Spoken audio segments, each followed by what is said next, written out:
Vamos a empezar con el himno número 368, Día en Día.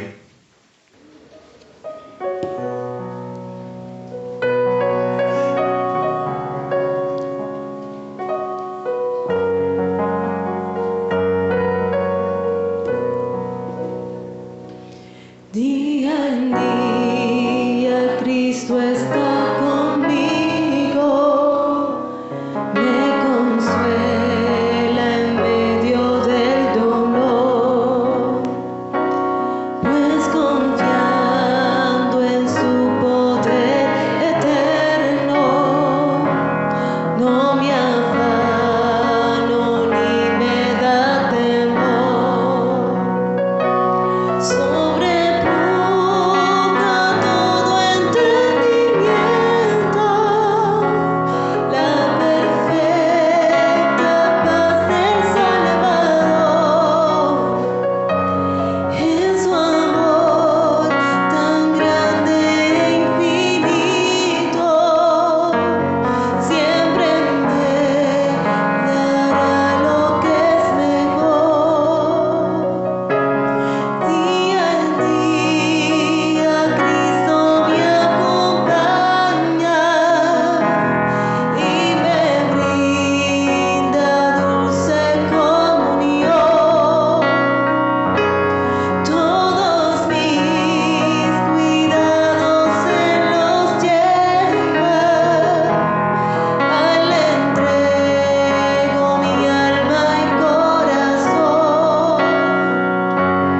No hay medida del amor supremo, de mi bondadoso y fiel pastor. Él me suple lo que necesito, pues el pan de vida es mi Señor. Oh Señor, ayúdame este día a vivir de tal manera aquí, que tu nombre esté glorificado, pues anhelo honrarte solo a ti. Con la diestra de tu gran justicia me sustentas en la turbación. Tus promesas son sostén y guía, siempre en ellas hay consolación. Tus promesas son sostén y guía, siempre en ellas hay consolación.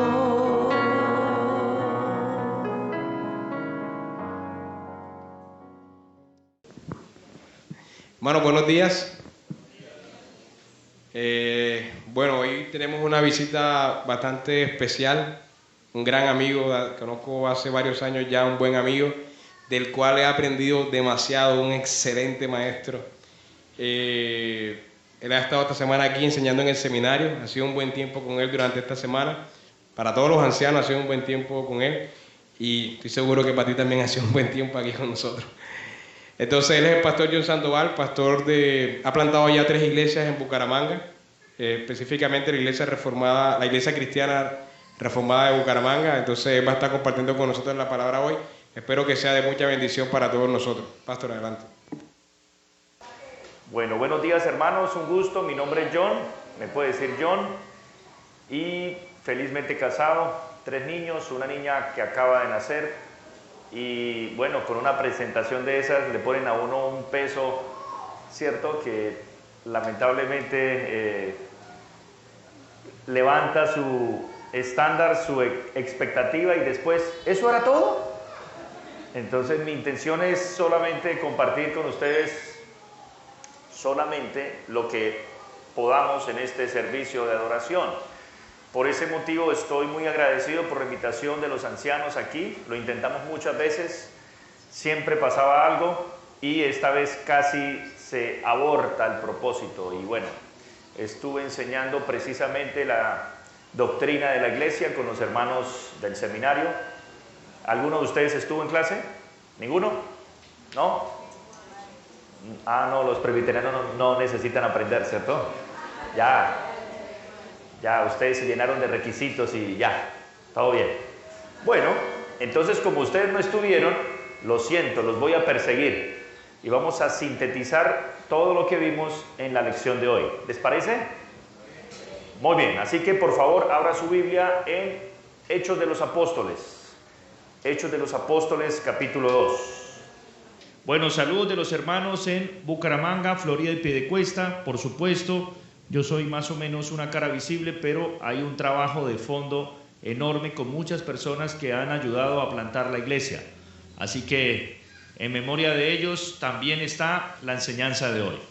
Capítulo 2, entonces, vamos a leer versículos 36 al 47. ¿Listo? Vamos a leerlo juntos. Ustedes tienen voz y nos vamos a concentrar en esta sección de la palabra de Dios. ¿Bien? Dice Hechos capítulo 2, versículos 36 al 47. Sepa pues ciertísimamente toda la casa de Israel, que a este Jesús a quien vosotros crucificasteis, Dios le ha hecho Señor y Cristo. Al oír esto, se compungieron de corazón y dijeron a Pedro y a los otros apóstoles: varones hermanos, ¿qué haremos? Pedro les dijo: arrepentíos y bautícese cada uno de vosotros en el nombre de Jesucristo para perdón de los pecados, y recibiréis el don del Espíritu Santo. Porque para vosotros es la promesa, y para vuestros hijos, y para todos los que están lejos, para cuantos el Señor nuestro Dios llamare. Y con otras muchas palabras testificaba y les exhortaba, diciendo: sed salvos de esta perversa generación. Así que los que recibieron su palabra fueron bautizados, y se añadieron aquel día como 3,000 personas. Y perseveraban en la doctrina de los apóstoles, en la comunión unos con otros, en el partimiento del pan y en las oraciones. Y sobrevino temor a toda persona, y muchas maravillas y señales eran hechas por los apóstoles. Todos los que habían creído estaban juntos y tenían en común todas las cosas, y vendían sus propiedades y sus bienes y los repartían a todos según la necesidad de cada uno. Y perseverando unánimes cada día en el templo y partiendo el pan en las casas, comían juntos con alegría y sencillez de corazón, alabando a Dios y teniendo favor con todo el pueblo. Y el Señor añadía cada día a la iglesia los que habían de ser salvos. Amén. Oremos. Nuestro buen Dios, gracias te damos por esta mañana de adoración que nos regalas para estar como pueblo tuyo, congregados y convocados en torno a tu palabra. Queremos suplicarte, Padre, que abras nuestro corazón, nuestro entendimiento y que podamos ver a Cristo hablándonos en y a través de su palabra expuesta. Que en la medida que tu palabra es explicada, nosotros también seamos expuestos frente a ella y que tú suplas todas nuestras necesidades para vivir nuestra vida cristiana durante esta semana y el resto de vida que nos queda aquí en la tierra. Padre, bendícenos, Señor, derrama tu Espíritu con poder, Padre, para que podamos ser avivados, ser capacitados y reorientados para ser útiles en tu reino mientras tú regresas por segunda vez. Es lo que te pedimos para la honra y gloria de tu santo nombre, en Cristo Jesús nuestro Señor. Amén. Tome su lugar, por favor, y quiero que sepa que el 9 de marzo de 1522, primer domingo de la Cuaresma, ocurrió algo en lo que hoy se llama Zúrich o Zúrich, en Suiza. Unos hombres estaban reunidos en una imprenta. Es un lugar donde se hacen libros. Y en esa época era un trabajo muy largo, muy cuidadoso, muy cansón, desgastaba a las personas. Y mientras estaban en lo que se conocía como la Semana Santa, ellos tuvieron una idea. ¿Cuál fue esa idea? Ellos establecieron que era el día perfecto para comer algo en particular, que era algo muy común de su cultura, que era el asado. En este caso el asado consistía en unos chorizos, y los chorizos, cuando fueron asados a vista de todo el pueblo en ese día de Cuaresma, ellos sabían exactamente lo que estaban buscando, y era un problema. Boroló, dicen por acá. Allá estalló el caos en la ciudad, y era que ese día estaba prohibido no solo por ley eclesiástica, sino también por ley civil, que como era Cuaresma no se podía comer carne. Y la cultura de ellos consistía precisamente en eso, en comer carne. Para los que saben, nosotros tenemos refrigeración desde hace muy poco. ¿Cómo hacían ellos para proteger las carnes? Con sal, y lo dejaban al humo. De ahí viene lo que llamamos nosotros carne ahumada. Y esa costumbre venía desde tiempo atrás, desde el Imperio Romano. Pero lo interesante de la historia es que este escándalo provocó que la iglesia en Zúrich fuese reformada. En ese momento, junto a estos hombres que estaban provocando las autoridades, tanto eclesiásticas como civiles, también se encontraba un joven pastor recién graduado del seminario, llevaba algún tiempo enseñando y cuestionaba lo que se enseñaba públicamente en su iglesia. Ese señor es conocido como Ulrich Zwingli o Ulrico Zwinglio, el padre de la reforma suiza en esa ciudad. Y eso llevó a que la iglesia empezara a revisar si realmente lo que ellos estaban haciendo como iglesia era normal en la vida de la iglesia primitiva. ¿Y qué descubrieron? Que por supuesto no, estaba muy alejado el ideal de iglesia del momento en el que ellos estaban viviendo, siglos después, a lo que la iglesia estuvo realizando en su tiempo, cuando la iglesia nace, y eso los lleva a textos como el que acabamos de leer. Es posible que ustedes también hayan tenido conflictos respecto de la forma en la que fueron criados como cristianos desde niños. Tal vez a usted le enseñaron que algunas personas escogidas y especiales pueden ir al infierno, ver los juguetes de los niños, las canciones, las películas, traer información de allá y luego regresar aquí para prohibir ver ciertos canales de televisión, ciertas camisetas, etcétera, etcétera. O tal vez a usted lo criaron quizás pensando que el cristianismo consiste en todos los días estar reunidos en la iglesia esperando que Jesús venga por segunda vez. O cosas por el estilo, que necesariamente no fueron producto de personas malintencionadas, sino que probablemente en su gran mayoría fueron personas bien intencionadas, pero mal enfocadas, mal adoctrinadas. Por eso quiero que usted hoy, cuando escuche esta enseñanza, se evalúe y analice si realmente la vida normal, tanto de su iglesia como de su vida como cristiano, se ajusta a lo que el Señor quiere que nosotros estemos realizando. De otra manera, nos vamos a encontrar como esos hombres allí, pensando y asustados, porque si comían chorizo ese día, entonces eran condenados. Tal vez alguno no me ha entendido aquí. Bueno, es como si usted se le prohibiera desde el púlpito comer butifarra. ¿Se imagina?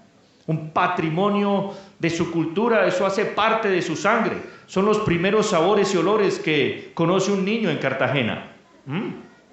Bueno, el cristianismo consistía en ese tipo de cosas, era un cúmulo de tradiciones y de leyendas y de creencias de las personas en su tiempo. Lamentablemente nosotros estamos viendo estas cosas que aumentan y aumentan, y cada día no sabemos cuál es el anticristo. Ahora el anticristo, dicen unos, es determinado presidente, luego cambia, es determinado político, etcétera, etcétera. Así que pasemos a Hechos capítulo 2 para que el Señor nos ilumine con este pasaje. Ahora sí se escucha bien, ¿cierto? Bueno, la carta o el libro de los Hechos hace parte de la segunda sección de los escritos de un hombre gentil por su manera de ser, pero gentil se le llama en la Biblia a una persona que no tiene origen judío. Este hombre tenía una formación académica alta. Se sabe por la historia de la iglesia y por la Biblia que era médico. ¿Su nombre es? Muy bien. En el evangelio que lleva su nombre aparece la primera sección, que es la sección más larga de los evangelios. Y sumado a Hechos, entonces juntando estos dos escritos, tenemos que ambos tomos son escritos que sobrepasan incluso los escritos del apóstol Pablo. ¿Sabían eso? Qué interesante saber que Dios escoge a un gentil, a un hombre griego que no era judío, para regalarnos cómo es que luce tanto la fe cristiana como la aplicación de la misma en la comunidad de fe. Entre los cristianos, cuando se congregan, qué es lo que deben ellos creer y lo que deben hacer. Y la metodología de este señor Lucas consiste en lo siguiente. En Lucas, en el capítulo 1, en los primeros versículos, él está dirigiendo una presentación de la fe cristiana a un hombre llamado Teófilo. Posiblemente es un hombre de alta sociedad, de alta alcurnia, y ese hombre necesita saber en qué consiste la fe cristiana. Pero no solo eso, sino también en qué consiste la vida cristiana. La fe cristiana como doctrina, pero también la fe cristiana como un estilo de vida. Y ambos documentos nos muestran esa dedicatoria. Y también nos dice que su metodología consiste en seleccionar determinadas cosas que él considera cruciales, esenciales, importantes, para que él sepa todo lo que necesita saber. Por eso es que Hechos de los Apóstoles no nos dice todo lo que los cristianos hicieron en el tiempo primitivo, pero sí nos dice cuáles son las cosas esenciales y prioritarias para que nosotros examinemos nuestra iglesia, examinemos nuestra vida y nos demos cuenta si estamos viviendo conforme al ideal que Dios dejó en su bendita palabra. Es como que usted esté tranquilo haciendo sus negocios, si un día cualquiera le llega un mensaje de texto o le llega un correo electrónico y le dice: hola, un saludo muy especial, te amamos, querido colombiano, tú eres un gran colombiano y esta es Colombia, mi patria querida, dice usted. Y resulta que el saludo es de la Diana. ¿Amas tu país? Muy bien, nosotros te venimos espiando y venimos observando tus relaciones comerciales y queremos tener una cita contigo. Bueno, ahí es donde usted, wow. Bueno, aquí es donde espero y aspiro que ustedes se den cuenta, oye, ¿qué está pasando con nosotros? Qué bueno por esto, magnífico, increíble, pero también es importante prestarle atención a esto. Y hay tres cosas en el fondo de este pasaje que quiero que tengan en cuenta. El primero es que en la versión de Lucas aquí, de este relato, Lucas muestra que hay unas condiciones esenciales para la iglesia del Nuevo Testamento. La iglesia del Nuevo Testamento se ve aquí desde Hechos capítulo 2 porque ya hubo creyentes en el Antiguo. Y el capítulo 7 nos dice también en el sermón de Esteban, versículo 38, que ya había iglesia en el Antiguo Testamento. Aquí se nos dice, ese es aquel Moisés que estuvo en la congregación en el desierto. Esa palabra congregación es eclesía, de donde viene nuestro término iglesia. La iglesia del desierto, la iglesia en Éxodo. Por tal motivo, lo que acabamos de leer hace un rato, Éxodo, ¿se acuerdan? 22 y 23, tiene que ver con nosotros, la iglesia también.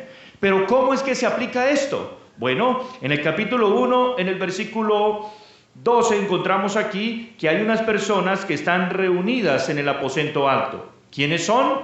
Son las personas que en el versículo 15 se nos dicen que eran como 120 en número. Estaba compuesto por los discípulos de Jesús, excepto uno muy conocido que se suicidó. ¿Recuerdan su nombre?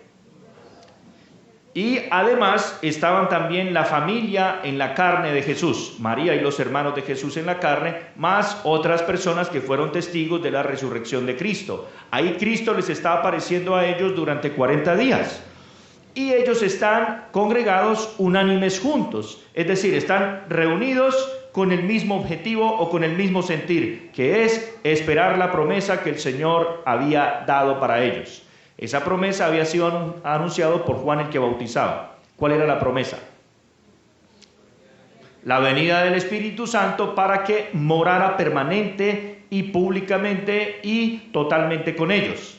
Eso no había ocurrido todavía. Así que hay una iglesia previa, hay un grupo previo que eran judíos, ellos. Están esperando en ese momento, pero algo que impacta es que ellos están ahora con la visión un poco más clara.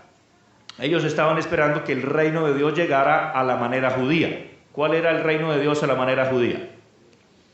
Que llegara un Mesías político-militar que viniera a abolir todos los impuestos y que le quitara a los ricos para darle a los pobres y que ellos ya no tuvieran que trabajar y que tuvieran que vivir sabroso. Más o menos así. Los judíos tenían esa visión porque eso era lo que hacía Roma con sus ciudadanos. Los ciudadanos tenían derecho a una cantidad de esclavos y ellos eran protegidos por el imperio y el imperio les daba una especie de servicio social que siglos después llevó a la bancarrota a Roma.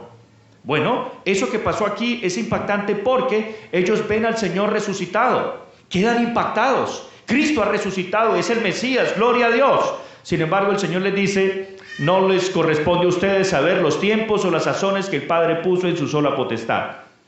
O sea, ¿qué estaban buscando ellos? Estaban esperando el reino ya, lo querían ahora mismo y estaban bajo la bota militar del imperio más sanguinario de la historia. ¿Cómo se llamaba? Roma. Y el Señor les dice: no, pero van a recibir poder para que sean testigos hasta lo último de la tierra. Mientras tanto, el Señor es tomado frente a ellos y es elevado al cielo. Y luego se oculta frente a sus ojos. Quedan así. Nuestras esperanzas se esfumaron. Era nuestro Mesías. Pensábamos que era Él. Él era el que tenía todas las respuestas. Él era el que hacía los milagros y las cosas ocurrían. O declaraba la palabra y hacía los milagros y las soluciones venían, mejor dicho. Aparecen unos ángeles que les dicen: ¿qué hacen ustedes mirando hacia arriba? Este Mesías que ustedes vieron ir así, así volverá. Mientras tanto, lo que quiere decir es, condición número 1, ustedes tienen que recordar que Jesucristo se fue al cielo no porque se escapó, huyó, los dejó embarcados, decimos nosotros. El Mesías lo que hace es entronizarse. Jesús ascendió para recordarles algo, que cuando Él fue elevado, 1 Timoteo 3:16, fue recibido arriba en gloria. Esto quiere decir que Cristo hoy, ¿en dónde está? ¿Y qué está haciendo a la derecha de Dios Padre Todopoderoso? Gobernando el mundo, reinando. Por lo tanto, el que gobierna el mundo no es el nuevo orden mundial, no son los Illuminati, no son los Rothschild, no son todas estas conspiraciones que a las personas les gusta creer, incluyendo cristianos en tiempo de COVID. ¿Se acuerdan? ¿Sí? La reina de Inglaterra, tiene 300 años y se acaba de morir. No, eso no es verdad. Ella está escondida. Está escondida como Diomedes también, que se hizo otra operación. La gente cree este tipo de cosas en lugar de creer lo que enseña la palabra de Dios. Cristo está en los cielos. Y nos dice Apocalipsis capítulo 1 que Él no está hoy en debilidad como estuvo cuando caminó con sus discípulos. ¿Cómo era Cristo? En la visión de Juan, Apocalipsis 1. Ojos como llama de fuego, pies semejantes al bronce bruñido. ¿Qué más? Exacto, de su boca sale una espada de 2 filos que penetra hasta partir el alma y los tuétanos y las coyunturas. O sea, Cristo es el ser más glorioso que un ser humano pueda imaginar. Él es el que tiene el control del universo, tiene el control de su pueblo, el control de su iglesia. Por eso los cristianos en ese momento debían dejar de mirar hacia arriba y mirar hacia el frente. Dios ya lo había hecho con Israel. Josué capítulo 1, ¿qué les dice? Mi siervo Moisés ha muerto. Por lo tanto, levántate tú y cruza este Jordán. Tienes que continuar mirando hacia adelante porque Cristo nos ha dado las instrucciones de marcha para la iglesia. No tenemos que estar pensando, como dice también Salomón, todo tiempo pasado fue mejor. Yo recuerdo cuando, sí, recuérdelo, pero hacia adelante.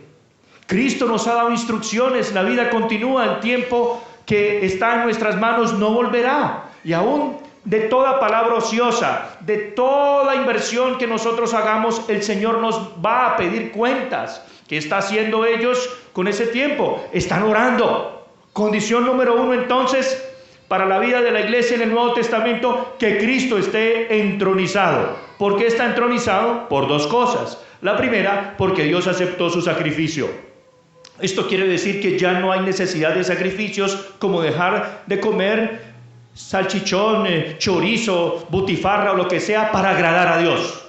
No, Dios ya fue agradado por medio del sacrificio, no suyo ni mío, sino de Jesucristo, una vez y para siempre. Esto significa que nosotros ya fuimos agradables delante de Dios por el sacrificio hecho una vez y para siempre. Carta de los Hebreos. ¿Conocen ustedes esa carta? ¿No es así? Bueno, número 2, si Él es levantado, eso significa entonces que nuestra justificación está fija. Romanos capítulo 4, versículo 25, Dios resucitó a Cristo entre los muertos para nuestra justificación. ¿Cómo sabemos que Dios declaró inocente, ya, justos? Porque aceptó el sacrificio de Cristo y lo levantó entre los muertos. Por eso, si Cristo no ha resucitado, van a nuestra fe y aún estamos en nuestros pecados. 1 Corintios capítulo 15. ¿Lo han leído? Bueno, ahí está la segunda razón, y es que al Jesucristo estar allá, Él está descansando. ¿Hasta cuando todos sus enemigos estén por estrado de sus pies? Los enemigos de Él también son nuestros enemigos. Por eso debemos entender qué es lo que el Señor está haciendo para que nosotros no nos pongamos a hacer lo que solamente Él puede hacer. Y más bien nos dediquemos a hacer lo que debemos hacer. La segunda condición entonces es que mientras el Hijo de Dios va a la derecha de Dios Padre, alguien va a venir, y fue quien Él prometió. Juan capítulo 14, 15, Él dice, del Evangelio de Juan: si ustedes me aman, guardarán mis mandamientos, y yo rogaré al Padre para que les envíe otro consolador. ¿Cómo se llama? El cual estará con vosotros para siempre. El Espíritu Santo, el cual el mundo no conoce. Ahí Jesús está estableciendo dos condiciones diferentes en la venida del Espíritu. En el Antiguo Testamento sabemos que el Espíritu Santo estuvo presente, ¿se acuerdan? Moisés, Abraham, los profetas, etc. Pero ahora el cambio va a ser diferente. ¿En qué sentido? En que el Espíritu Santo ahora va a estar en todas las personas que creen en Jesucristo, que se someten a su reinado. Antes estaba en algunas personas, ahora está en todas las personas. Segunda diferencia, antes el Espíritu venía y se iba. ¿Se acuerdan de Sansón? Sansón tenía el Espíritu Santo, iba, liberaba al pueblo de Israel, luego se iba el Espíritu Santo y se iba de noche a la ciudad amurallada a buscar lo que no había que estar buscando. Se iba donde una prostituta. Eso nos dice el libro de Jueces. Entonces algunas personas dicen, mire, yo puedo vivir así, pero no importa, el Espíritu Santo volvió. No, eso era en el antiguo pacto. ¿Por qué? Porque cuando David peca, Salmo 51, ¿se acuerdan? ¿Qué dice él? Señor, me quitaste la mujer, me quitaste la reputación, me quitaste todo, no me importa, pero no quites de mí tu Santo Espíritu. Él sabía. Él había sido criado en la corte del señor Saúl y vio que Saúl se sintió muy tranquilo. ¿Y Dios qué hizo? Apartó su espíritu de él, le envió un espíritu malo y ahora reposó sobre David. En cambio, en el Nuevo Testamento ya no tenemos eso. Eso no significa que el Espíritu Santo no pueda ser apagado, no pueda ser resistido o no pueda ser contristado. Pero el Espíritu Santo, cuando viene sobre los creyentes, escuche bien, ya no se va a ir. ¿Cómo lo sabemos? Pablo escribe en Efesios capítulo 1 versículo 13: ustedes, habiendo oído la palabra de verdad, el evangelio de vuestra salvación, y habiendo creído en él, fuisteis sellados con el Espíritu Santo de la promesa, el cual es las arras de nuestra herencia hasta la posesión de la redención adquirida. ¿Qué significa eso? Que Dios nos da un sello certificando somos suyos, pero ese sello además es el anticipo de todo lo que Él nos ha prometido. Cuando ustedes y yo hacemos una negociación, digamos que vienen las personas, viene el turista y coordinó algo aquí, ¿no? Entonces vino a un paseo y tiene todo el tour y tal. Usted espera que él pague algo, ¿cierto? Que él anticipe, porque no va y sea que el tipo se vaya y no salga con nada. Pero al mismo tiempo la otra persona no le da todo porque puede hacer que usted no cumpla y se lleve todo el dinero. Bueno, en esa relación comercial, que eso es lo que significa, Dios, ¿qué dio? Dios no nos dio un planeta. Dios no nos dio animales, no nos dio tierra en las Islas del Rosario, no nos dio un apartamento, un penthouse allá, Boca Grande, no sé. ¿Qué nos dio Dios? Nos dio su propio espíritu. Dios nos dio lo más valioso, que es Él mismo en nosotros. Lo cual significa que lo más grande de la salvación, que es Dios mismo en nosotros, ya lo tenemos. Y si Dios no nos negó a su Hijo Jesucristo, Romanos 8:32, y si no nos negó su Espíritu, ¿cómo no tendremos juntamente con Él las demás cosas? ¿No es cierto? Esto significa que el cristiano ahora es rico, aunque sea pobre, como dice Apocalipsis. Le dice una iglesia, tú eres rico, aunque digas que eres pobre, pero riqueza en términos divinos. Muy bien, y en tercer lugar, el Espíritu Santo ahora va a actuar más poderosamente de lo que actuó en el antiguo pacto. ¿Por qué? Porque en el antiguo pacto, ¿se acuerdan de la nube de gloria que descendía, la Shekinah, que venía en el templo? ¿Sí lo recuerdan? Y cuando venía la Shekinah a la nube, o la nube en forma de nube, ¿qué pasaba? La gente se ponía feliz y danzaba y cantaba, ¿cierto? Pues eso cree usted, pero si va y lee en la Biblia, se da cuenta que la gente se moría. Así que ya no pida más la gloria, porque usted está pidiendo al Señor, mátanos, mátanos. No, eso es lo que significa teológicamente. Está mal, la gente no sabe. ¿Qué pasó? Esa nube descendió, dice Juan capítulo 1, en una persona llamada Jesucristo, versículo 14. Y vimos su gloria. La gloria de el Espíritu de Dios que posó sobre él. Juan tenía una señal. Juan no sabía quién era el Mesías, pero se le había dicho, sobre quien veas descender al Espíritu Santo y permanecer en él. El Espíritu no permanecía antes, pero sí empezó a permanecer en Jesús. Él es el que bautiza con el Espíritu Santo. Eso era lo que iba a pasar. Por eso es que la adoración en el nuevo pacto, como Jesús le habló a la samaritana, es una adoración espiritual. Ya no necesitamos sacrificios humanos, ya no necesitamos tanto ritual. ¿Por qué? Porque la realidad llegó a través de Jesucristo. Y eso ocurre en el capítulo 2, versículo 1, cuando llegó el día de Pentecostés. ¿Qué pasó? Se escuchó algo parecido. ¿Estaban dormidos? Ay, ay, ay. A mí me dijeron que ustedes eran de ambiente bueno. Ay, hermanos, cachacos son todos, ¿cierto? Como dormidos, como fríos, bueno. Entonces, ¿qué pasó? Pentecostés, es importante que diga Lucas eso. Lucas era historiador. Lucas nos dice que 40 días estuvo Jesús apareciéndose después de su resurrección. Y el Espíritu vino en Pentecostés. Pentecostés 50... Penta, 50 en griego, significa que hubo más o menos 10 días de oración y dedicación o ayuno. Si vino en Pentecostés, se lo dejo de tarea para que el teólogo José Ángel Ramírez, de quien yo me siento representado cada vez que debate, ¿cierto? La fe verdadera. Escuche esto, en Levítico 25 se nos dice que el día de Pentecostés era un día después del día de reposo judío. ¿Qué día es? El día judío, ¿cuál era el de reposo? El Shabbat o sábado. El día siguiente, ¿cuál era?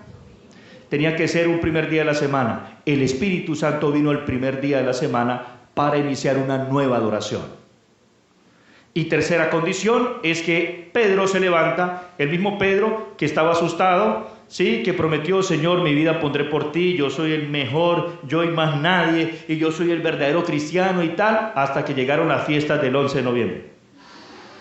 Se le acabó el cristianismo al hombre. ¿Sí? ¿Conocen a gente así? A veces pasa, ¿no? ¿Sí? Listo. Yo soy consagrado, claro, porque estaba metido en el seminario todo el día, leyendo, estudiando. Apenas llegó, ¡ay, compadre! Bueno, ese tipo de cosas ocurre en todos los lugares de la tierra. Y lo peor es que Cristo le advirtió, Simón, Simón, Satanás te ha pedido para zarandearte. ¿Qué pasó? No, yo no creo, yo anulo esas palabras, cancelo, estoy en victoria. Se lo dijo Cristo. Cristo se lo dijo a los discípulos. Entonces, ¿por qué nosotros debemos pensar que a nosotros no nos va a llegar la tentación si es que precisamente ¿en dónde está el pecado? En nosotros. Bueno, velad y orad para que no entréis en tentación, dijo Jesús a sus discípulos la noche que iba a ser entregado. Mateo 26, 41. Velad, ¿no has podido velar conmigo siquiera una hora? Bueno, aquí es donde vemos en acción el poder del nuevo pacto. Un hombre miedoso, un hombre sin mucha formación, sin mucha academia, pero que conoció al Rey de Reyes y Señor de Señores, y que fue habitado por el Espíritu Santo, ahora entendió cómo se interpreta el Antiguo Testamento. ¿Qué hace Pedro en su sermón? Pedro usa los tres grupos de los pasajes del Antiguo Testamento. Usa los profetas, usa los salmos y usa la ley. O sea, la manera en la que se describía todo el conjunto del Antiguo Pacto. Cómo se interpreta la Biblia a la nueva realidad del Mesías en los cielos y del Espíritu en la tierra. Esa es la tercera condición. Entender cómo la revelación de Dios es una a la luz de Jesucristo. Sin esas tres cosas, la iglesia va a sufrir. Si no ven que Cristo está en los cielos, ellos van a vivir asustados, van a vivir viendo, buscando el diablo en todos lados, menos en la falsa doctrina, ¿cierto?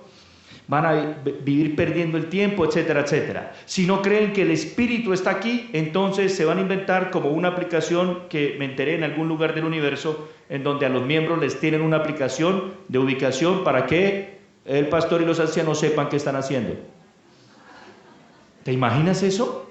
Bueno, eso existe. Nosotros no tenemos 24/7 para estar cuidándolos a ustedes. Pero gracias a Dios, el Salmo 23, lo que decía David, que el Señor es mi pastor, hoy podemos decir que cada uno de nosotros siempre ha sido pastoreado, está siendo pastoreado y siempre será pastoreado 24/7 por el Espíritu Santo. Una vez apareció alguien y me dijo, la verdad es que me voy de esta iglesia. ¿Por qué? Porque usted no tiene tiempo. ¿Y qué necesita usted para ser pastoreado? Necesito que usted me llame todos los días, que usted me visite y todo esto. Bueno, yo le dije, la verdad, en nuestra iglesia tenemos un pastor que hace eso. ¿De verdad? ¡Ay, qué bendición! Sí, y empecé a explicarle la doctrina bíblica del Espíritu Santo. ¿Necesitan al Espíritu Santo? Él va a estar con ustedes siempre y nunca los va a abandonar. ¿Sabían eso? Entonces, tranquilos, ¿o no? Deben estar tranquilos, felices. Bueno, si no tenemos una interpretación correcta del Antiguo Testamento, vamos a desfallecer porque no vamos a saber cómo vivir en este mundo, en este planeta, a la luz de la palabra de Dios. La iglesia necesita esas tres cosas, tres condiciones. Ahora, ¿qué ocurre cuando esas tres cosas se juntan? Poder de Dios se desató. 3,000 personas fueron persuadidas con un solo sermón. ¿Nuestra experiencia cuál es? 3,000 sermones y ni uno, ¿cierto? ¿Por qué? Porque no vemos que Cristo está ya en la gloria, no estamos caminando en la plenitud del Espíritu y no estamos interpretando la Biblia como se debe interpretar. Por eso no hay poder, ¿ya? El Evangelio es poder de Dios para salvación. Ya el Evangelio es poderoso, pero esas tres cosas tienen que juntarse. En segundo lugar, encontramos aquí la conducta de las personas de la iglesia después de unirse en esos tres elementos. En el versículo 36, Pedro resume el sermón y dice, sepa pues ciertísimamente toda la casa de Israel que a este Jesús a quien ustedes crucificaron, Dios lo ha hecho Señor y Cristo. 3 términos acerca de Jesucristo, lo que acabé de decir, Jesús, Señor, Cristo. Eso significa, Jesús era el nombre humano del Mesías. Señor ya es el título, el cual significa que Él ya está en el dominio de todas las cosas. Y Cristo significa que Él es el escogido para venir a restaurar todas las cosas. Eso es lo que significa. En el versículo 37 dice, al oír esto, su corazón se les quebró. Se quebrantaron de corazón. Eso es lo que significa compungirse, sentir punzadas en el corazón. ¿Por qué? Porque ellos no habían reconocido a Cristo como lo que Él era. Estas personas de Pentecostés, la mayoría eran judíos que viajaban de sus diferentes territorios e iban de turistas a Jerusalén para las fiestas religiosas de Israel. Por lo tanto, ellos habían sido por lo menos partícipes intelectuales de la muerte de Cristo. Y Pedro les dice a estos que estuvieron de acuerdo con la muerte de Cristo, que conestaron la crucifixión, ¿qué cosa? Pongan su fe en aquel que ustedes antes rechazaban. Así que, ¿cómo es la conducta de esta iglesia primitiva? Primero, tienen que escuchar la predicación de la palabra de Dios. Tienen que escuchar la predicación del Evangelio, que se refiera a ellos, que los confronte a ellos, que les diga que ellos son pecadores, que Dios es santo, Dios es puro, que Dios puede y es y siempre será el mismo, eternamente feliz sin nosotros. En cambio, nosotros no podemos vivir sin Dios. En el Salmo 73 dice Asaf: en cuanto a mí, el acercarme a Dios es el bien. O sea, el que se acerca a Dios le va bien. Dios no nos necesita, piensen eso. Pero nosotros sí necesitamos a Dios todo el tiempo. Salmo 62 dice: derramad delante de Él vuestro corazón, esperad en Dios todo el tiempo.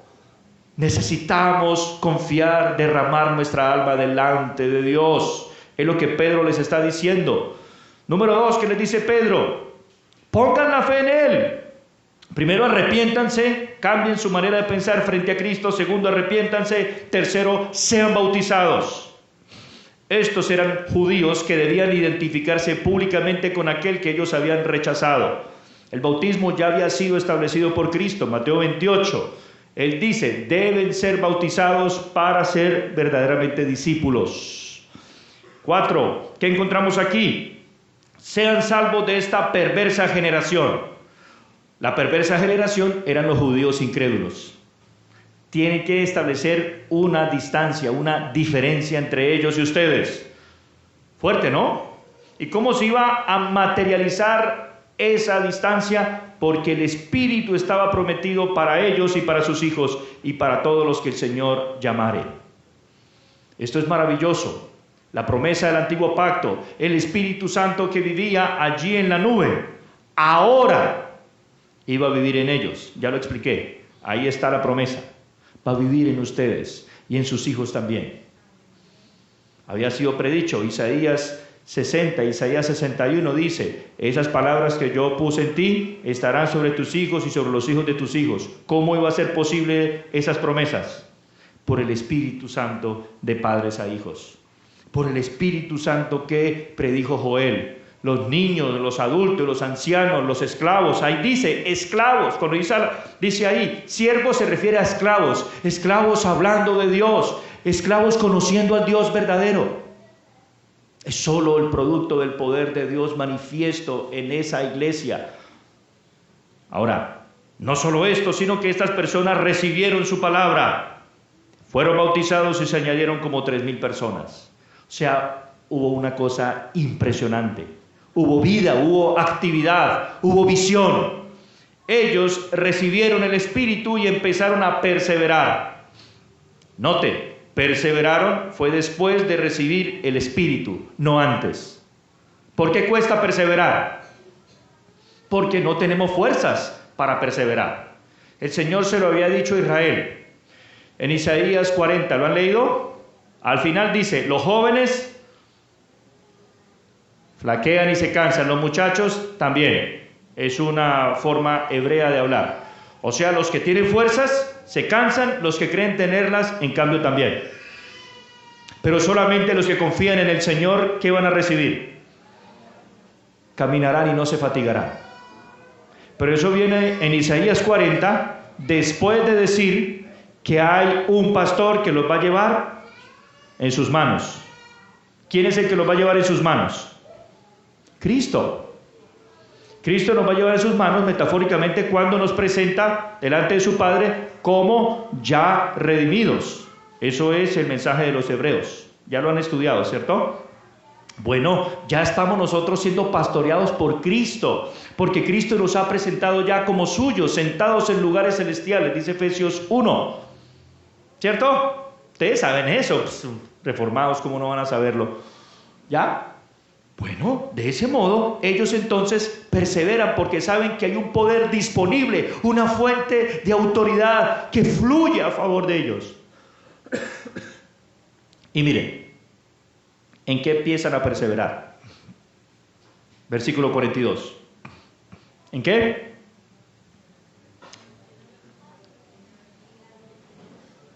Doctrina. Entonces aquí encontramos que es falso ser lleno del Espíritu Santo y no estudiar la Biblia. ¿Qué haces, hermano, leyendo la Biblia todo el día?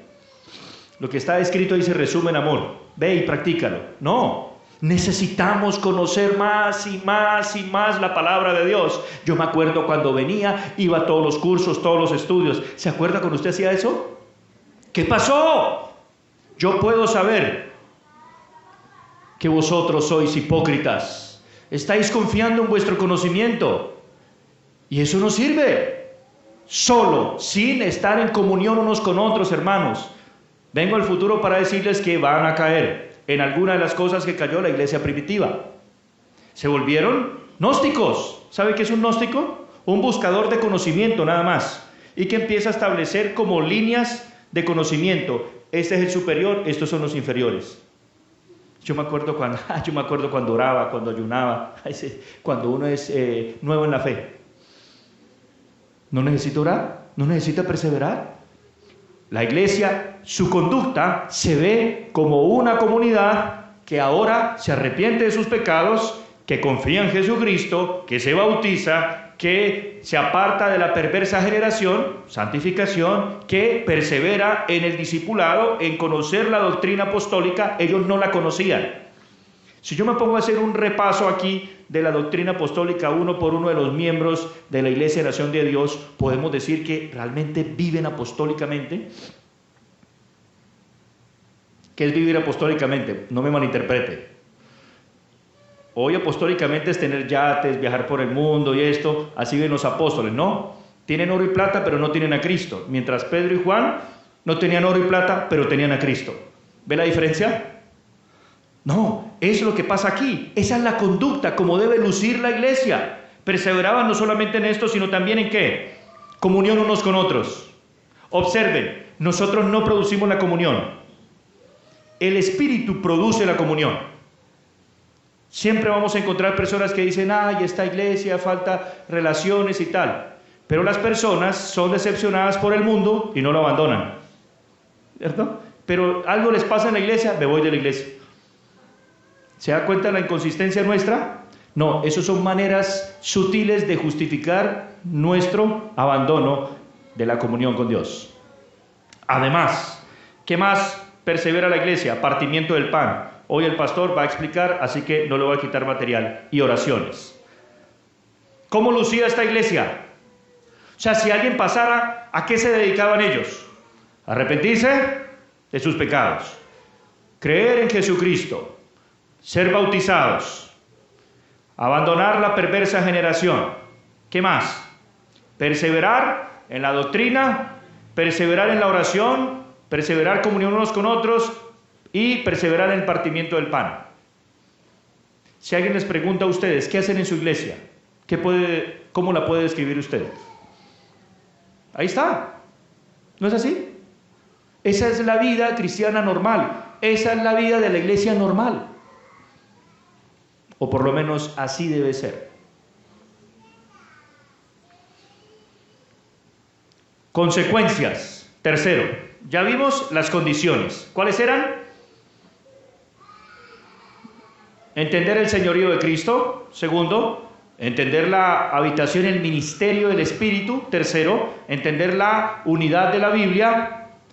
Esas son las condiciones. Ahora la conducta de esa iglesia, cómo luce, cómo se ve, la acabamos de resumir. Y tercero, las consecuencias. O sea, ¿qué se empezó a producir en esa iglesia? Mire, versículo 43, vino temor a toda persona.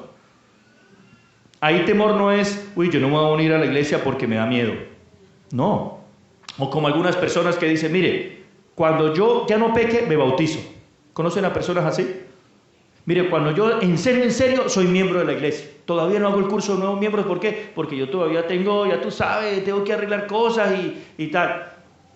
O sea, ¿tú cómo vas a resolver eso sin el Espíritu? Sin la comunión, sin la doctrina apostólica, sin estar en comunión unos con otros. Es porque todavía no ha entendido. Hay que volverle a enseñar que así no funciona. Así no es. La perseverancia viene como consecuencia de la habitación del Señor por creer y entender el Evangelio. Usted siempre se va a encontrar personas que creen haber entendido el Evangelio. Siempre habrán personas que están lamentablemente en malos pasos y les cae la policía y sangre de Cristo. ¿Cierto? ¿Cómo así que la sangre de Cristo si está usted haciendo ese tipo de cosas? Porque a él le enseñaron eso, para él es el Evangelio. No. Usted siempre se va a encontrar personas que no están perseverando en la vida cristiana. Y les preguntas, ¿por qué no estás perseverando? Es que yo soy muy malo. ¿No lo sabías? Es que yo peco mucho. ¿Y usted todavía hasta ahora se enteró? Ese es el otro evangelio. Ese era el evangelio que hablaban los medievales, los teólogos. Fue lo que nos trajeron. Y lo que muchos hoy creen. No. Precisamente porque somos débiles y pecadores es que venimos todos los días a buscar el poder de Dios en Cristo. Lo que significa aquí temor a toda persona es que ellos fueron conscientes. Si se refiere a la iglesia fue consciente de su compromiso con Dios. Si se refiere a la sociedad judía, que puede ser, entonces las demás personas empezaron a ver con respeto a los cristianos. ¿Hoy en Colombia respetan a los cristianos? ¿Ustedes qué opinan? ¿Qué opinan de los cristianos?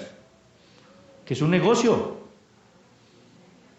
Eso, lo que tienen es plata, lo que piensan los congresistas y todo el mundo, en su gran mayoría. ¿Por qué? ¿Eso es gratis? Porque muchas personas afirman serlo y no lo son, dan mal testimonio, no están perseverando. Muchos no perseveran. Lamentablemente se les está vendiendo algo que no es. Es como que vayas a comer una butifarra que no tenga picante, que no tenga ese sabor. Oye, ¿pero eso qué es? Bueno, repite, butifarra. Eso es, créelo, recíbelo y llévatelo. No. Bueno, si un evangelio no está produciendo lo que dice que produjo en la iglesia primitiva, o algún problema está, o en el evangelio que le enseñaron, o en la persona que lo entendió mal, o en ambas cosas. Porque el evangelio produce este tipo de cosas. Ellos no tenían ninguna capacidad de tener éxito en ese mundo, y nosotros tampoco. No tenemos capacidad para que la gente persevere. ¿Qué más? Todos habían creído y estaban juntos. O sea, había una comunidad. Atención, ¿quiénes eran ellos? Yo ya les dije hace un ratito que eran judíos que venían de la dispersión, o sea, personas con otra lengua, con otra cultura, con otro estrato social, pero estaban unidos en Cristo. Porque se cumplen las dos condiciones, y toda la raza humana cumple esa condición. Pecadores por nacimiento y rescatados por gracia. La raza, el color de ojos, el trasfondo sociocultural, etcétera, etcétera, delante de Cristo, eso no tiene relevancia en términos espirituales. Por eso nosotros no tenemos que andar con todas esas agendas de nuestros días y que la iglesia de esto, de lo otro. No, la iglesia de Cristo. Ellos tuvieron luego en el capítulo 6 problemas entre los que venían de trasfondo griego con los que habían crecido en Judea. Y se resolvió el problema. ¿Con qué? Con más predicación del evangelio. Y así siempre se resuelven las cosas. ¿Ya? Eso se logró como consecuencia. Luego vendieron sus cosas y ellos repartieron a la necesidad de cada uno. Creció la generosidad. Observe, ellos no lo vendieron absolutamente todo, porque luego dice que se reunían en las casas. Entonces, si vendían todo, entonces ¿en cuál casa se iban a reunir? ¿No es cierto? ¿Se entiende? Y lo otro, no fue impuesto como norma para todos. Algunos piensan que esto es el verdadero comunismo. Karl Marx citó estos pasajes, por supuesto, mal aplicados, y Engels. Y algunos están pensando eso. Mire, ahí está. Mírelo, el verdadero gobierno. ¿Ese es? No, ese cambio no lo producen desde arriba ni desde afuera, sino se produce ¿desde dónde? Desde adentro, porque fue voluntariamente y en cierto modo fue proporcionalmente a la necesidad de cada uno, dice el pasaje. Ya, no hagan como Lutero, que le regalaba la comida, la ropa, todo de él, y la mujer le tuvo que decir, bueno, Lutero, por favor, ¿cierto? Bueno, a algunos les toca a veces que la esposa, benditas sean las esposas, ¿cierto? Bueno, ya, el que va a morir por la iglesia, o ya murió por la iglesia, es uno solo. ya no necesitamos que nadie más muera por la iglesia, ¿cierto que sí? Ni los pastores, ni las esposas, ni los esposos, no. Cristo ya murió por su iglesia, no se necesita que más muramos por ella. Bien, por tal motivo, nosotros debemos ver cómo luce este pasaje y darnos cuenta que cada uno va a dar de acuerdo a lo que tiene. Y retiene lo que necesita para continuar. Esto es sabio, esto es prudente y esto es bíblico. Además, ellos siguieron, versículo 46, perseverando.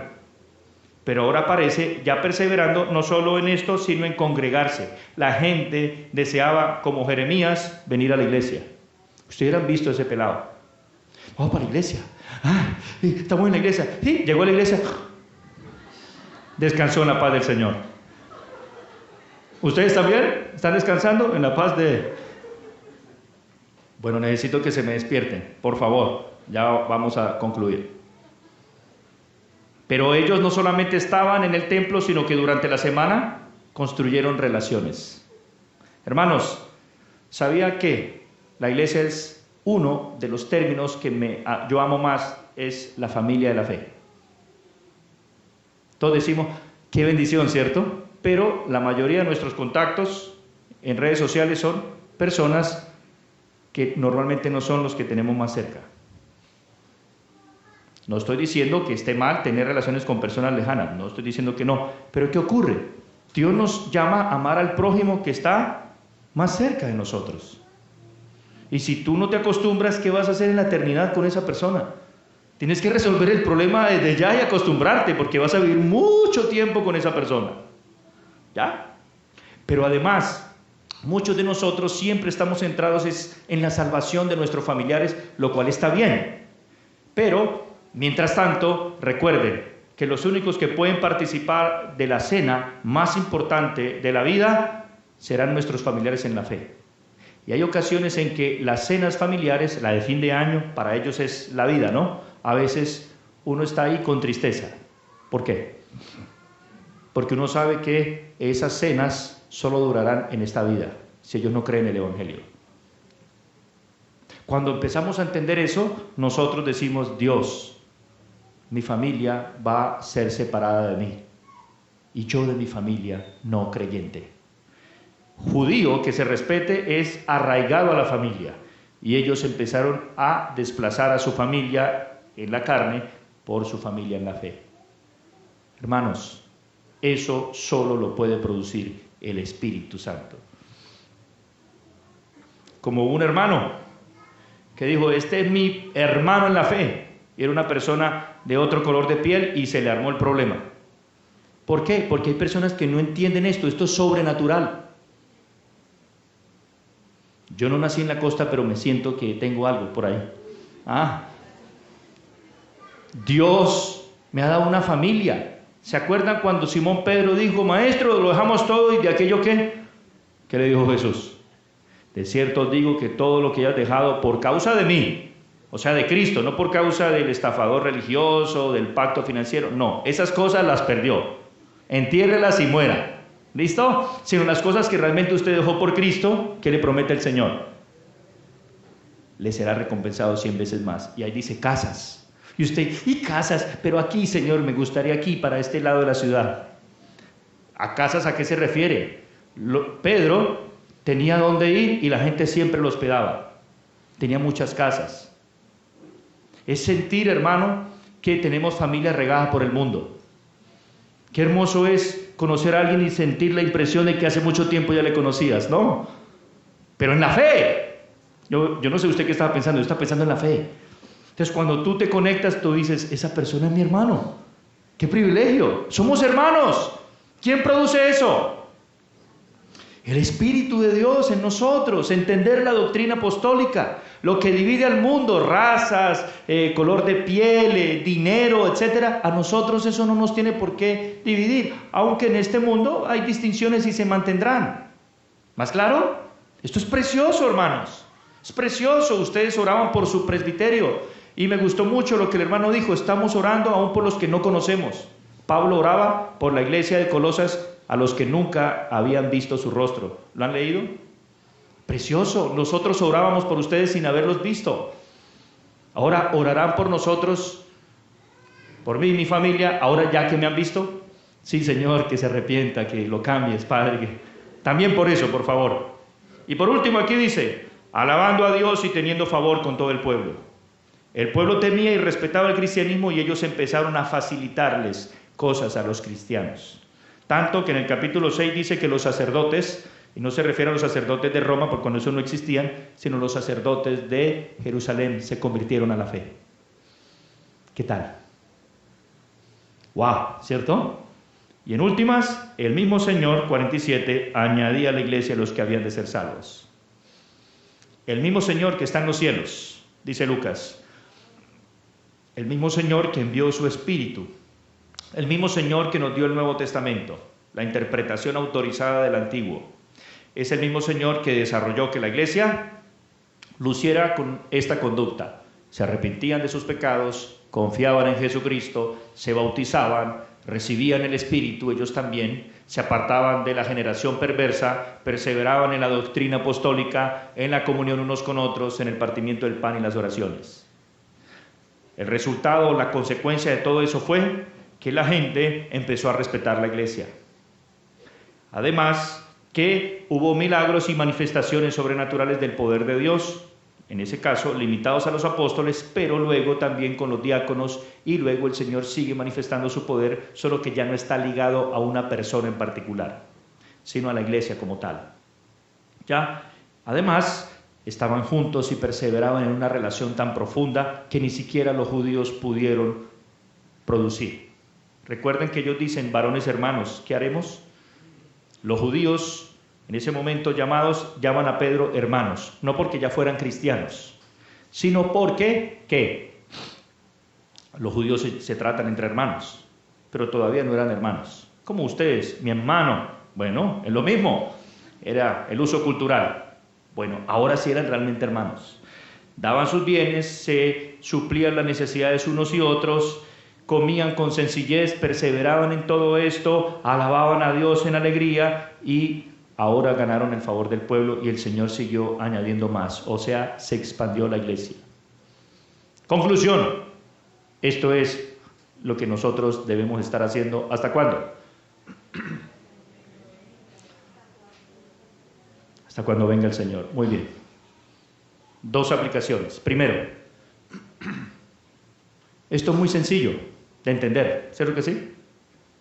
Creo que se lo enseñé clarito, ¿sí? Bueno, pero ¿cuál es el asunto? El asunto es que hacerlo un día, una semana, ya empieza, necesitamos aprender una palabra que no nos gusta a nosotros, que es disciplina. ¿Cómo? Disciplina. Disciplina significa todos los días. David dejó su disciplina. ¿Cómo? En el tiempo en el que los reyes suelen ir a la guerra. Era la primavera. ¿Y qué pasó? En lugar de estar haciendo lo que debía hacer, terminó haciendo lo que no debía hacer. Perdió su disciplina personal. Si tú pierdes tu disciplina personal, te va a pasar eso. Y Proverbios, Salomón hablando de la caída del papá, dice, aún los más fuertes han sido vencidos por ella. Ella no se refiere a una muchacha en particular, sino se refiere a la inmoralidad. Ustedes y yo, ¿cómo estamos en nuestras disciplinas espirituales? Oración, comunión, adoración, participación, inversión en el reino, etcétera, etcétera. Si tú piensas que puedes vivir una vida cristiana así, te digo que así no es. Tienes que arrepentirte y volver a tu primer amor. Recuerda de dónde has caído. ¿Qué has dejado de hacer, hermano? Haz las obras primeras. También yo he visto iglesias que se han cerrado. ¿Ustedes han visto iglesias que se han cerrado? Sí. ¿Cuándo? Cuando la iglesia dejó su disciplina. Cuando la iglesia dejó de hacer lo que tiene que estar haciendo. ¿Qué caso tenemos? La misma iglesia de Éfeso, a la que se le dijo, has perdido tu primer amor. ¿Hoy hay iglesia en Éfeso? No hay. Desapareció. Porque el Señor le dijo, si tú no te arrepientes, quitaré el candelero de su lugar. El candelero, ¿saben qué es el candelero de los judíos? Representaba la presencia de Dios allí. Dios se va de una iglesia local. No solamente de un pastor, lo puede dejar. y lo puede quebrantar, sino también de una iglesia local.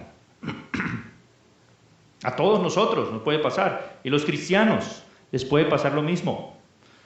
Por lo tanto, queridos hermanos, no jueguen ni olviden sus disciplinas espirituales. Ustedes ya saben, o no saben. En esta iglesia no hay enseñanza. Yo soy seguidor de José, en todas estoy yo ahí, a la distancia. Yo quisiera ser miembro de esa iglesia, Dios mío, ¿cómo les enseñan? Ustedes también, ¿cierto? Quieren estar en todos los cursos y esto. ¿Sí? Bueno, espero que sea así. Mira, ahí me levanta la mano, amén. Bueno. Y segunda lección. El mismo Hijo de Dios, nos dice Lucas. Vamos a leerlo todos en el 2:52.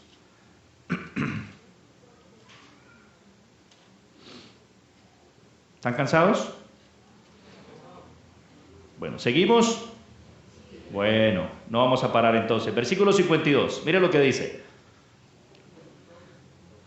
2:52 de Lucas. Y Jesús crecía en sabiduría y en estatura y en gracia para con Dios y con los hombres.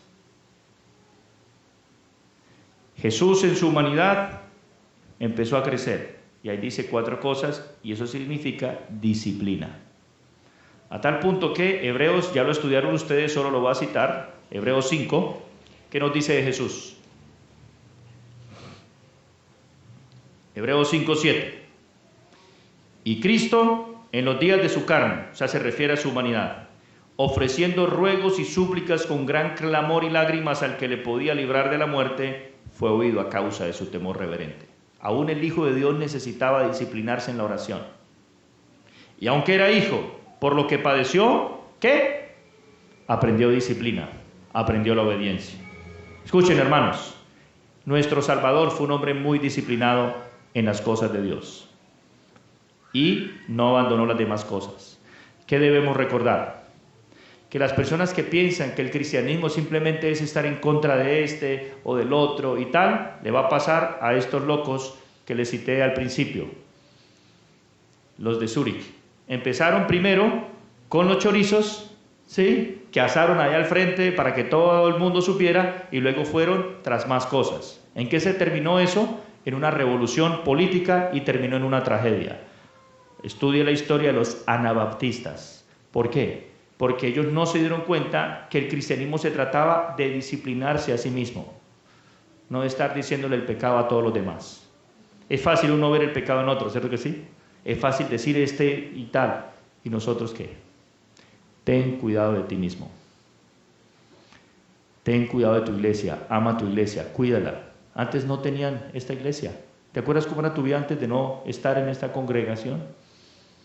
Dios es bueno y les ha regalado una iglesia, mis hermanos. Ámenla. Como dijo Pablo cuando se retira y se despide de la iglesia. Yo sé que ninguno de ustedes va a ver mi rostro. Sin embargo, los encomiendo ¿a qué? A la palabra de Dios, la cual tiene el poder de salvarlos y santificarlos.